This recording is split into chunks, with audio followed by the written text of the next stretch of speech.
Let's continue. We'll go ahead and introduce the two sample mean t-test. And it's very similar to the single sample t-test.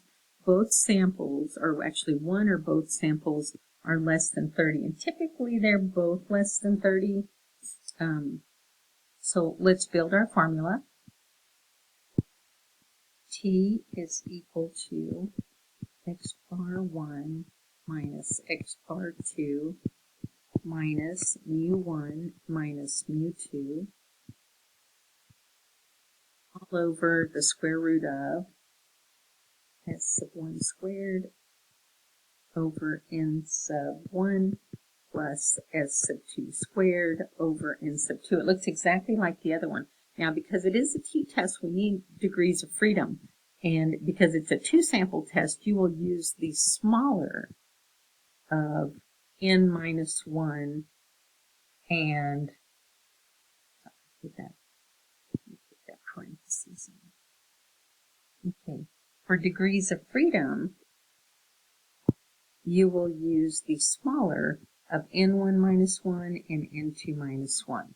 Other things I want you to know is that the table is still indicated by the letter out in front of the formula, and this is still what you want to see in your hypothesis, and that's really important because you get a lot of points for having that. Okay. The other thing is sometimes you have the population standard deviation or variance available. Remember, standard deviation is standard deviation. All right, let's look at our first example. These are very similar, almost identical to the last ones. A study was conducted comparing college majors that required 12 or more hours of mathematics to majors that required less than 12 hours of mathematics.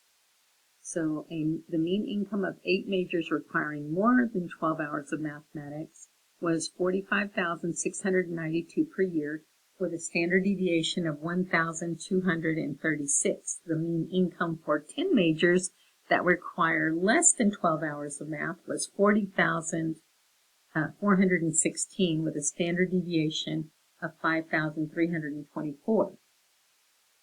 Just to see if there is a difference in the incomes at an alpha of 0.01 level. I know that. Now, this is comparing majors that required 12 or more hours of math versus less than 12 hours of math. So I'm going to do more than 12 and less than 12. How do I do? Let's do more than 12, less than 12 hours of math.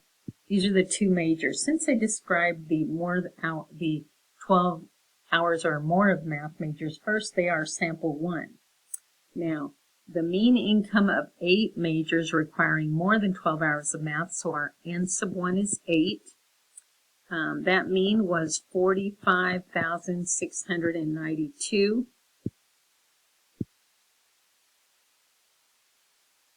And that's sample 1, with a standard deviation of 1236. Income of 10 majors that required less than 12 hours of math, that's our second sample, will be 10. Had a mean income of 40,416 with a standard deviation of 5,324. Test to see if there is a difference in the incomes. Okay, so if I'm comparing the two mean incomes, there's a difference.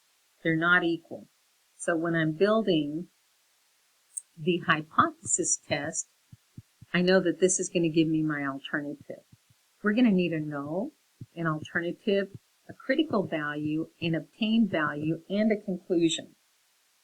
We know right now that the alternative will be that mu1 minus mu2 is not equal to 0, which means that mu1 minus mu2 is equal to 0. That gives me a two-tailed test. Because my n's are both smaller than 30, I know that it's going to be a t-test. T-tests are nice because they're the ones that do everything for us, right? That table is wonderful. Also, because we're getting a two-tailed test, critical values will be a plus or minus score. I'm going to have you look that up in the body of the table. Let's see. I need to use the smaller n. If they're the same, it's easy. You just use either n. But on this one, the 8 is smaller, so we are going to be using 7 degrees of freedom. And I'll look it up with you. We're going to need 7 degrees of freedom. And our alpha is 0.01. So 7 degrees of freedom with an alpha of 0.01, 2 tails, plus or minus 3.499. So negative 3.499 and positive 3.499. To find the obtained value, we plug in again. X bar 1 minus X bar 2 minus mu1 minus mu2 over the square root of the, see, they are giving us the standard deviation, so on this one I'm going to square it myself over n1 plus, that one is also the single s, so I'm going to go ahead and square it myself when I put it in the formula. Okay, I'm going to put that into my calculator. Pause the video if you need to. We're going to end up with 3.033. 3.033 falls in here somewhere. But it is in the open area. So we're going to end up accepting the hypothesis. Because we accepted the hypothesis, I have to write what he says. But I can't do it the way he looks. I'm going to start by moving the mu sub 2 over to the other side. So I'm going to write this. mu1 equals mu2. Now, we were talking about the average income of majors with more than 12 hours of math versus majors with less than 12 hours of math. We found that their average incomes are about the same. So the average incomes of majors with more than 12 hours of math is the same as majors with less than 12 hours of math. All right, let's look at our last example. Two different models of cars were tested for gas mileage. So we have Model A and Model B, it looks like. Test the claim that the models have the same gas mileage at an alpha of 0.05. First of all, I only have 9 cars in the first pool and 13 in the second. I'm going to go ahead and label these sample 1, these sample 2, because they didn't mention them in any other way. Because the sample sizes are 9 and 13, I know it's a t-test. Next, I'm testing the claim that the models have the same gas mileage. So we're looking at the average gas mileage of car A and car B, and that they're the same. That's equal.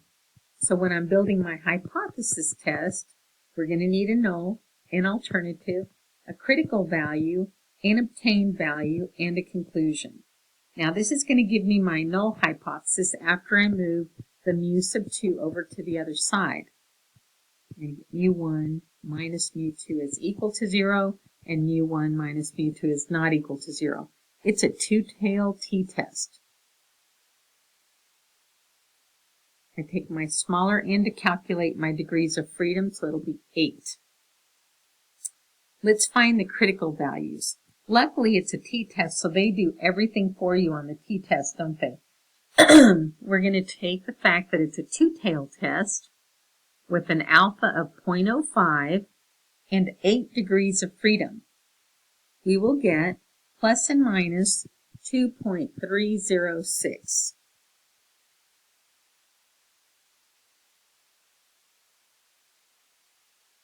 Now we're going to find our obtained value. So we can plug in. P will be equal to 28.6 minus 32.1 minus mu1 minus mu2, which is 0, over the square root of, and again, they gave me the standard deviations, so I'm going to square them myself.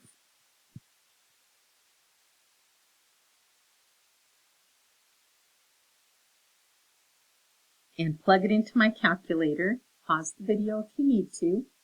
It is going to get us a negative 2.356.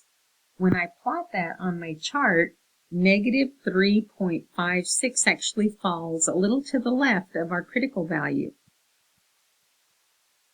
which means that we're going to reject the hypothesis. Now, since I rejected the h sub 0 on this one, I'm going to write what this guy says. But I'm going to start by moving the mu sub 2 over to the other side. Mu sub 1 is not equal to mu sub 2. The gas mileages of the two models is not the same.